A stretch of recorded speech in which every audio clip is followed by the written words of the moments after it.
இந்த அப்பாவோட ஆட்சி முடிய போறதுக்குள்ள பெண்கள் எல்லாரும் காணாம போயிருவோம் போல. அப்படி ஒரு பாதுகாப்பற்ற சூழல்ல தான் தமிழ்நாட்டு பெண்கள் வாழ்ந்துட்டு இருக்கோம். வெல்வோம் ஒன்றாக, வெல்லும் தமிழ் பெண்கள்னு புரட்சி வசனம் பேசுறாங்கல்ல. இந்த திராவிட மாடல் ஆட்சியில இந்த 4.5 வருஷத்துல பெண்களுக்கு நடந்த கொடுமை எத்தனையோ இருக்கு. கண்ணுக்கு தெரிஞ்ச சில விஷயங்களை பேசுவோமா? எல்லாருக்கும் தெரிஞ்சதுதான். தன் நண்பனை சந்திக்க போன பொது முக்கிய இடம் விமான நிலையத்துல பெண்களுக்கு பாலியல் தொந்தரவு கொடுக்குறாங்க. படிக்கிற வளாகம் அண்ணா பல்கலைக்கழகம் மாணவிக்கு பாலியல் தொந்தரவு கொடுக்குறாங்க. நந்தனம்ல கேன்டீன்ல வேலை பார்க்கிற பொண்ணுக்கு கேன்டீன்குள்ளேயே பாலியல் வன்கொடுமை பண்றாங்க.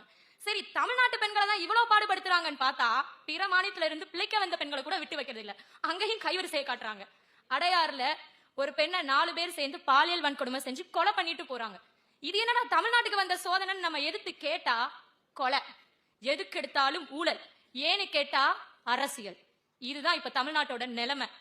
இன்னைக்கு நம்ம தமிழக வெற்றி கழகத்துல இத்தனை பெண்கள் இணைஞ்சிருக்காங்கன்னா இது எதுவுமே, அப்பா அவர்களை நல்லா கேட்டுக்கோங்க, இது எதுவுமே தேடி சேர்த்த கூட்டம் கிடையாது, தானா சேர்ந்த கூட்டம்.